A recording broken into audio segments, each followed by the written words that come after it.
Um,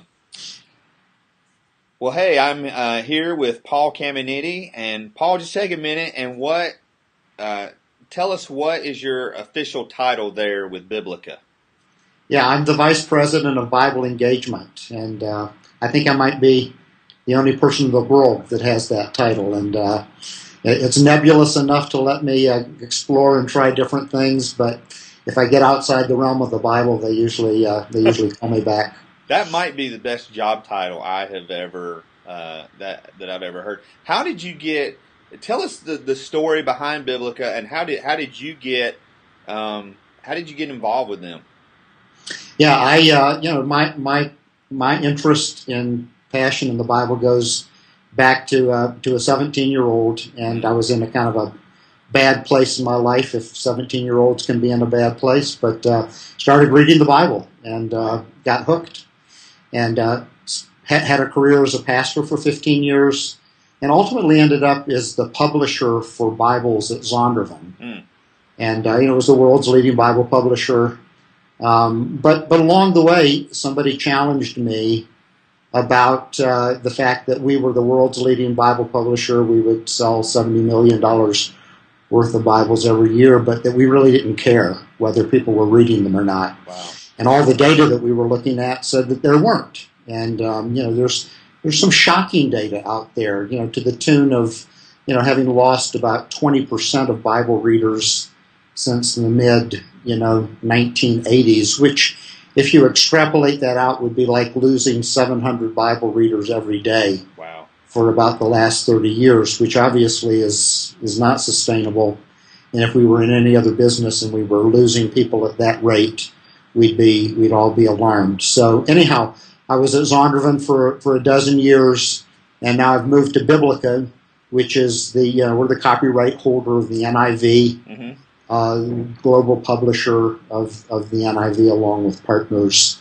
And in this particular place, with a nonprofit organization, I've been able to really focus on the issues of why people are walking away, from the Bible in droves. Because it doesn't make any sense. We've got the best Bibles ever. Yeah. Arguably. People are more literate than they've ever been before. Right. Our dialogue is, oh yeah, the Bible's the greatest thing, and that nothing matters more than the Bible. But there's that hard reality that 700 people a day approximately say, it doesn't work for me anymore. And so, I've been able now for the last really decade to be able to ask that hard question, why are people walking away? There's got to be a reason for it. And, we feel like we've made progress in the last 10 years in figuring that out. If that sounds a little audacious, sorry, but yeah. we do. And then we think we actually have some solutions for it. Yeah.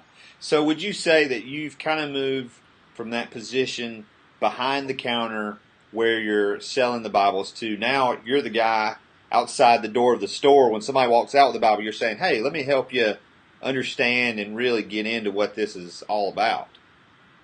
Yeah, I don't know that anybody's ever quite put it to me that way, but I think that might be a good way of thinking about us. And I think we would say to that person walking outside with their brand new shiny Bible that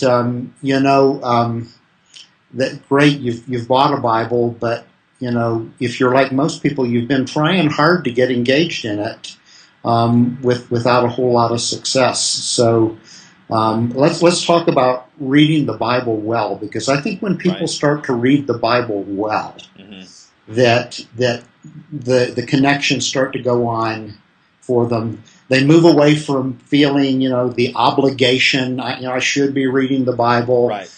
And they start actually moving from Bible learners to Bible lovers. And when people start to love the Bible, when they start to love the experience, when they start to love what begins happening, inside their minds and their hearts, all the dynamics change. And so I think that's kind of the desperate need for us to move people away from being learners, from worrying and wringing our hands over literacy. Literacy isn't the issue. We don't need better people at Bible Jeopardy. Right. Right. What we need is people having dynamic experiences with the Bible, so that when they get together with their friends, they start talking about that maybe before they start talking about the local sports team. Right. Right. So walk us through. I mean, when Biblica started, did you have what's known now as the Community Bible Experience? Was that there from the beginning, or how did you come to creating that as a resource to really to me, the Community Bible Experience sums up everything your company is trying to do to get engaged. So what was that process like in creating the CBE? I mean, Biblica is an interesting organization, over 200 years old. Oh, wow. Yeah, birthed in New York City back in the day when you had immigrants coming off the boat with, a little more than their shirts on their back and without Bibles. Wow. So the organization was created to provide Bibles for immigrants, in New York City. Wow. But as time went on, our organization became known for looking, at something happening where there was some sort of a cultural crisis around the Bible, and we addressed that. So, for example, in like the 1860s, we created the first ever audio Bible. And what precipitated that was the huge number of soldiers that were being blinded in the Civil War, in this brutal warfare, could no longer read. And so we created, actually on discs, records, the first ever audio Bible. Wow. And the next big cultural inflection happened in the 1960s or so, when it became very clear that the English-speaking world needed a serious new English translation, one that was both, scholarly and accurate, but also spoke the Koine language, if you will, right. of the regular people. Right. And, back in that day, still the church, for the most part, was preaching and reading out of the King James Version. Right. And out of that, in the 1960s, came the vision for a new English translation for the entire world, not an American translation, but a new international. And out of that was birthed the NIV, which is a very interesting story. People mortgaging their houses and so forth to be able to take this project on. So that was another big inflection. But now, here we are. We're in our third century, and the leaders of our organization are saying, "Hey, Bibles are abundant. Bibles, at least in North America, we sell 25 million. People buy 25 million Bibles every year. Wow, it's shocking. But at the same time, while that number is impressive, we're losing these 700 people. And we basically said, as an organization, we feel God calling us to take that on, figure out why that's happening, and saying, is there something that we can do to reverse that trend? And we're right in the thick of it. Well, you've mentioned, the people walking away, 700 people walking away. What in your research, what are some of the reasons that you have found that people have said, we're walking away from the faith, we're walking away from the Bible, it's not for us? What are some of the reasons that you're hearing out there? Here's the way we would put it, and I'll put it succinctly. We would say that the modern church inadvertently has developed some bad habits about how we think of the Bible and the way that we use the Bible. And that's what's causing the damage. So here it is, and I'll give you the elevator speech version. But bad habit number one, we read the Bible in fragments. Yeah. Bible wasn't written in fragments. It came to us as these whole books, and that was meant to be engaged that way. And we've developed an entire subculture around versifying the Bible, taking these inspirational statements, and that's the way people regularly consume the Bible. So when I was talking to Philip Yancey about this, he said, I think you're actually soft-pedaling it. He said, I think, honestly, that the modern church has created an entire culture around Bible McNuggets. Oh, yeah. And assumed they were nutritious. Yeah. So the way we consume the Bible today is a chapter or two here or a verse or two there, and it's really a case of use or misuse. And anytime you misuse a product, you don't get from it what you were supposed to get, and that's what we've been doing with the Bible. Bad habit number 2, we read the Bible outside of its original context. So as we interviewed people, we discovered that most people who do still read the Bible, in their reading, never go to a historical place. So they read, and then there's this quick jump-off point where they say, how does this apply to my life, without ever really thinking about the fact that this was an ancient book, that Paul and Moses and people like that wrote these books in real time to address issues of their day. And so as we say, the Bible was written for us, but it wasn't written directly to us. So in a sense, we're reading somebody else's mail. Right. And there needs to be an understanding of that when we read this book, if we're going to figure out what we're supposed to do with it today. So, I think it was N.T. Wright who said, we have to retrain people to read the Bible with first century eyes and then ask 21st century questions. Yeah, and we've also, in biblical times, Scripture was rarely read alone. It was typically done in a group. Not everybody had a Bible. You're not going to just carry a big scroll around your back pocket. Yep. And so it was read in a group, and it seems like, especially in my lifetime, the focus has been on personal devotions, personal quiet times, and if you could add a third thing, is that people are reading, we're reading the Bible too much on our own and not in a group setting to really get the full impact of it. I'm laughing because that is the third bad habit. Oh, sorry. You just unpacked it for us. Third bad habit: we read the Bible in isolation. Yeah. You were eloquent. It is. Bible reading today has become a solo sport. Yeah. Oh my. And it's not like we should not read the Bible alone. Right. Reading is something we can do, but the fact of the matter is that our modern habit in the church is that it starts and stops there. So people will go for years and decades and they read their Bibles, but all the processing takes place in their own minds and their own hearts. And that's just not the way the Bible was delivered in the past, and it's not the way people unpacked it. It was a communal affair, and it is that no longer. So if you take those three things, we read the Bible in fragments, we read it outside of context, and we read it in isolation, you put all that together, we believe that that's what's behind the precipitous drop in Bible reading today. Yeah. Do you think, being a former pastor, I've been in my current church 3 years. We do a Wednesday night Bible study, and when I first came into that situation, I used to fret over, well, that's another thing I've got to prepare for, and I used to worry about trying to have all the answers. And really, what I decided, and what's been good for us, is we just read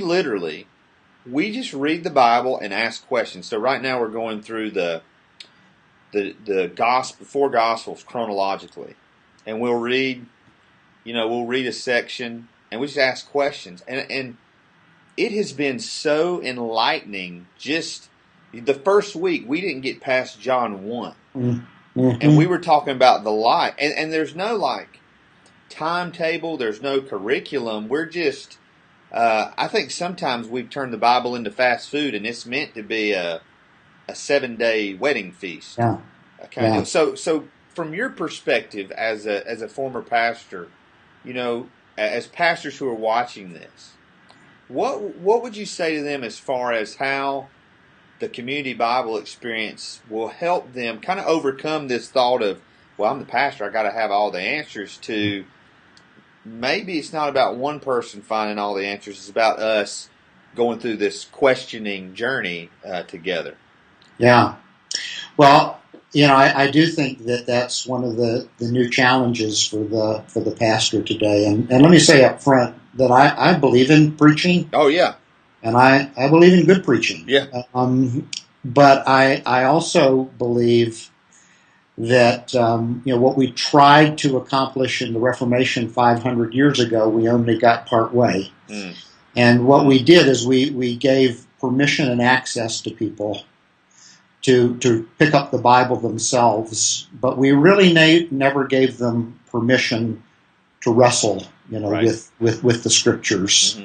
Mm-hmm. To really think seriously beyond just getting an inspirational thought here or Right. there. So, I think oftentimes, whether we intend as pastors for this to happen or not, what happens is the message is, look, you go in and get some food for you, a little vitamin for the day, help you through the day, but let us do the heavy lifting. Right. Don't be wrestling with stuff like, the Trinity and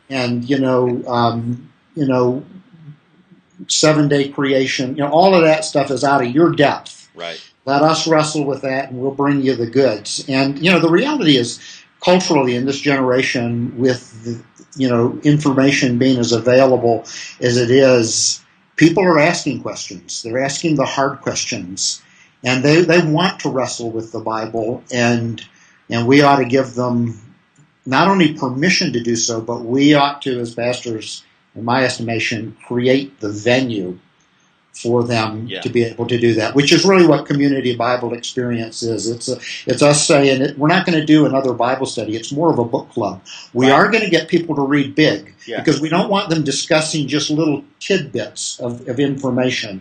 We want them to read like 60 pages in a week. Yeah. That's going to give them some context. Right. Then invite them to come together and talk about, hey, was something surprise you? Was there something you saw for the first time? Or was there anything that bothered you? Israel, the name Israel means one who wrestles with God. And we think that there are things that we will never know about God and his ways if we just treat the Bible as kind of the answer book. I think the Bible was given to us to wrestle with God. It was all the easy stuff. It doesn't lie on the surface. I mean, if Revelation fits really as kind of the last book of the Bible, why were we given a book that is that obscure, in terms of understanding? And, do I think there are answers in the Bible? Yeah, let me be clear about that. I think there are. I think there are some things that are so clearly woven, from beginning to end, that we have to sit up and say, I believe that this is true. But there's a lot of other stuff there that needs to be debated and challenged and asked hard questions. And I think as we wrestle with God, we get to know God. God becomes real to us. And ultimately, again, we're not just talking about Bible study for the sake of Bible study. We're talking about people engaging God on a new level. And that's what we're trying to do with Community Bible Experience. So let's talk specifically, our denomination, the Wesleyan Church, which I'm very excited about this. We're really the first denomination that's going, all our churches worldwide, I think, are participating in this. And we've chosen, during the Lent season of 2014, that we're going to go through the New Testament. What are some other, there's so many churches that have done the Community Bible Experience. What are some other, options? Let's say a church finishes going through the New Testament. What are some other, programs that you have through CBE that a church could do, as far as length of time or books of the Bible? What are some other things that Biblica offers? Yeah. Well, let me talk just a second, Heath, if I can, about a critical component to what we're doing, and that is that we did create this groundbreaking format called the Books of the Bible. Yeah. And it is central to what we're hoping to accomplish, to give people a new experience with the Bible. And just real quickly, when you get your copy, and we're trusting that Wesleyans all over are going to embrace this, and that pastors are going to lead these whole congregation initiatives. Yeah. But first of all, there's no chapters and verses, which I think I'm talking to church professionals here. That those were later enhancements. That were added in the 1300s and in the 1500s. Taking those out were easy, but then we had a group of scholars that really looked for what we believe are the natural literary breaks in the text. And back in an oral culture, there were things that were said. So for example, there's 5 main teachings in the book of Matthew, and there's a little clue in there that says, and after Jesus had said these things. Mm-hmm. That's a clue that I think that audience and that they understood that Jesus was wrapping up this theme, and now or Matthew, or the writer of the book of Matthew, and now we're moving to another major theme. So we did that hard work, and then we rearranged the books, not in a right order. There's no right or wrong order, right? But in a way that we felt would help people engage the New Testament in a more robust way. So starts, for example, with Luke and Acts, Volume 1, Volume 2 of Luke's historic treatise. The beauty of it is when somebody, reads Luke and Acts together and fairly, pretty quickly, you now have this vision of everything that God does in the first 2/3 of the first century. And now all the rest of the books have a place to hang. So we've done this, and I will tell you that people love the books of the Bible, and they love reading this way.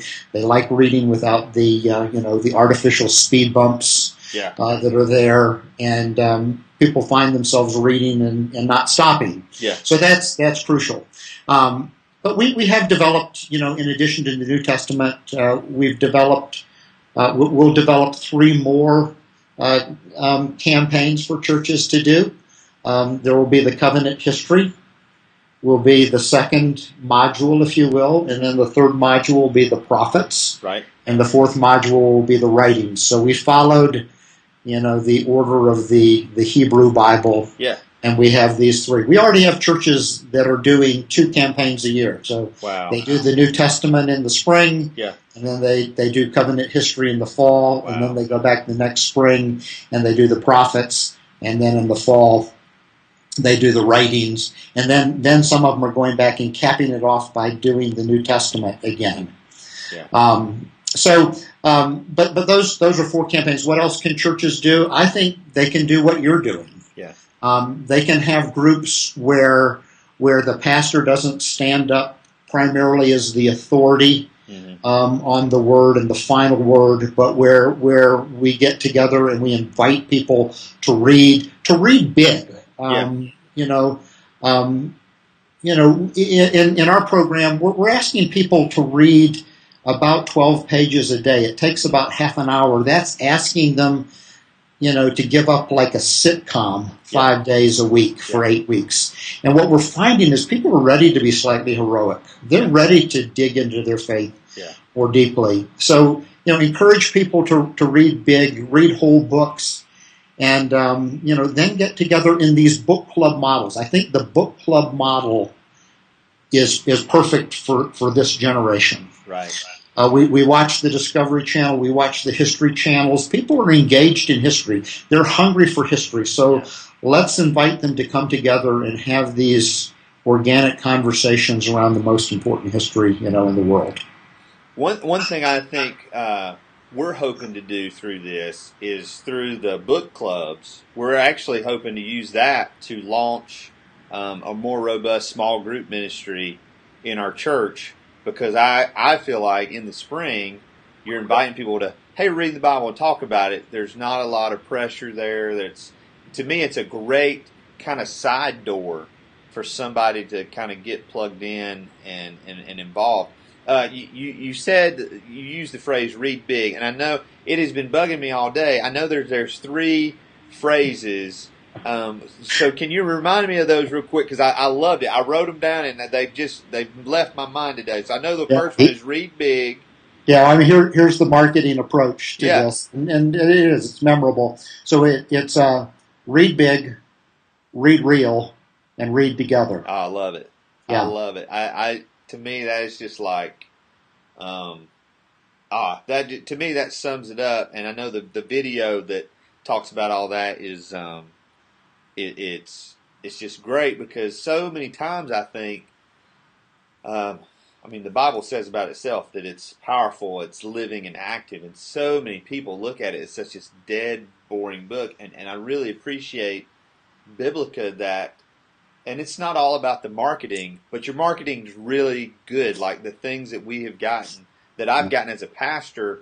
A lot of times the things you get, the marketing is like, oh, we're never going to, it's kind of a turnoff. But for this, it was like, wow, this is a really good thing. This is something we want to be a part of and plug into. Yeah. Um, Well, you're absolutely right. This is a great way for pastors to invite people back into the small group experience, because I do think that small groups can be a threat for some people, and right. the problem is not a good exit strategy. Yeah. You get in, and if you don't like your group, what do you say? We just don't really care about God and His people anymore, so we're leaving. But Right. this way, it's asking them to come in for 8 weeks, and what we're finding is that many of the groups then stick, and people have this kind of new experience with this new model for reading the Bible. So that's a side benefit. Yeah. You grow your small groups. So here's the big question. You've seen this process play out in local churches, and now, like I said, man, what an honor for our denomination to kind of be. I've called us the guinea pigs for this, as far as the denomination is concerned. What is when you think about this process and you think about Easter 2014 is over? I mean, hopefully over 1,000 churches. From churches of 10,000 people to churches of 50 people have gone through this. What's your prayer and what's your vision and your hope of what our churches and our denomination will look like once we've gone through this experience together? Yeah. Well, it's a great question. I think sometimes when we talk about transformation, which we're all praying and hoping for, right, we think of it individually. We're looking for individuals, we're looking for families, and we hope all of that happens. But right. What we've seen, and we've had about 300,000 people now globally in the last couple of years go through CB. It's really taken off in Latin America. Wow. But what we're seeing is transformation, at the whole church level, and I'm excited about that. I tell you just one example, and I could tell you many. But Liquid Church is an East Coast church, and as you know, it's tough to grow churches on the East Coast. Right. But they're a young, vibrant church, about 2,500 people, and they caught the vision for this, and the senior pastor caught the vision that they'd never done this before, and they really invested in it. Yeah. And they were all in. Well, the results of this were that they had 3,300 people. Wow. That did community Bible experience. So obviously people were inviting friends to their book club. Yeah. People that maybe were doing online church said, I'll do this. Yeah. And then they gave an invitation, which they're not traditionally an invitational church. Mm-hmm. They ended up having 271 people that stood up and said, I didn't realize that this is what a commitment to Christ really looks like. These are people that have just finished reading Luke and Acts in a couple of weeks. Yeah. So they had 271, excuse me. And then they had the 3 largest offerings that they'd ever had in the history of their church. That's right. And they had record-breaking attendance. So, as the pastor said to me, we did this for discipleship, to get people really, immersed in the Word, to know God better. But on the side, we got evangelism, stewardship, and church growth to boot. I mean, that feels like revival to me. And these guys, I will tell you, they weren't looking for a revival. Right. They're kind of the intellectual, kind of live from the neck up types. And but they saw the Spirit of God show up in unique ways. So it's a little dangerous to use the word movement. Right. But I think we feel now that there's a movement that's at least brewing. Right. And, every 500 years or so we had the Reformation. The church needs some sort of a pool shock, spa shock, or something that really purifies us, where we make big gains. And so we're trying not to be grandiose. That's not our job, but it feels like the wind of the Spirit is blowing. Absolutely. And we're trying to set our sail to catch the wind. Yeah. Oh, that's such a good analogy there. And that's kind of how I feel. There's for me, just even in talking with Jeremy and Kenny and others, there's just this almost this electricity that we're being a part of something that God is doing, like you said, worldwide. To know, man, over 300,000 people, and in talking with some leaders whose churches have already done this, for many of them, they now refer to their church as before Community Bible Experience and after Community Bible Experience as such a transformative thing in their church. I mean, it just changes everything. Like you said, Liquid Church, the offerings went up. They weren't talking about giving. People were just reading the Bible. I mean, imagine that, Paul, that people would read the Bible and their lives would change. Isn't that a novel idea? Yeah. Well, our world needs it desperately. Oh my goodness! If you can't turn the news on and not believe and know, man, we need a return to God's word and God's way and God's spirit. And like I said, I'm just believe so much in what you guys are doing, and just honored to be just a small part of that. So what is so if people? Oh, go ahead. Just quickly, when we're challenged regularly to seek God, I think sometimes that feels nebulous. Mm-hmm. And what I think we've kind of stumbled on with Community Bible Experience is that it's a corporate way for a church to seek after God. Right. And what we're experiencing is that God is just really holding up his end of the bargain, that when we seek him, he'll be found, that he'll meet us halfway. And whole churches are experiencing that. Right. So if people had, the website for the Wesleyan experiences, 40daybible.com, they can go there and get more information. But if people had more questions or wanted to know more about Biblica or more, what are the other options for CBE programs, where could they go to find out more about that or ask questions? Well, first of all, we do have, we've developed a pretty robust plan for getting the denomination up to speed and answering all of your questions. So there's a new website that's been designed specifically for the Wesleyans and for CBE, and there are short films that you can find there, and there's going to be some Q&A stuff, and there's some phone numbers that you can call that will take you to people in the Wesleyan camp, and also some Biblica, a Biblica phone number. All of that is out there and is available.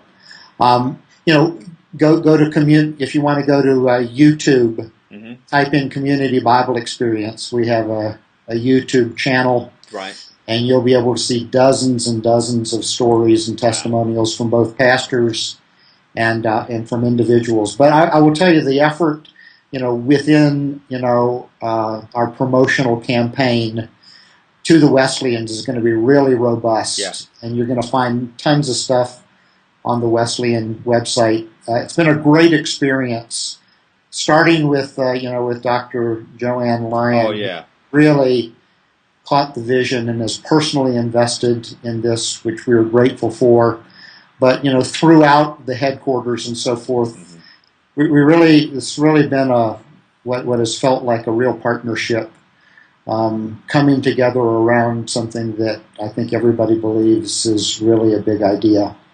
What's been so encouraging to me the last week since everything's been rolling out has been, a lot of times when you're trying something new, the first question is why? Why do we need to do this? Why are we doing this? Why would my church want to do that? And that's not what I'm hearing. The question that I'm getting is people are asking, how can we get involved? How, and like I said, there's just this genuine, and I think that comes from the top, and Dr. Lyon being so supportive and just kind of, she's spearheading this effort, and it's just wonderful to work with you guys. And my prayer is that this is not just a great thing for our denomination, but it's a great thing for Biblica. And I hope this is not, the last time we all work together, man. Like you said, I hope, man, it'd be great to see the Wesleyan Church do the prophets. And like I said, I would love to just see kind of this long-term partnership between Biblica and the Wesleyan Church. But Paul, I just want to thank you.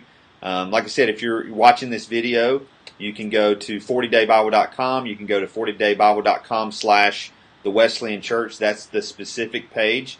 But we've been honored to have Paul Caminiti with us from Biblica. And Paul, again, thank you for your heart. And like I said, we're going to get some people behind this and see what God does.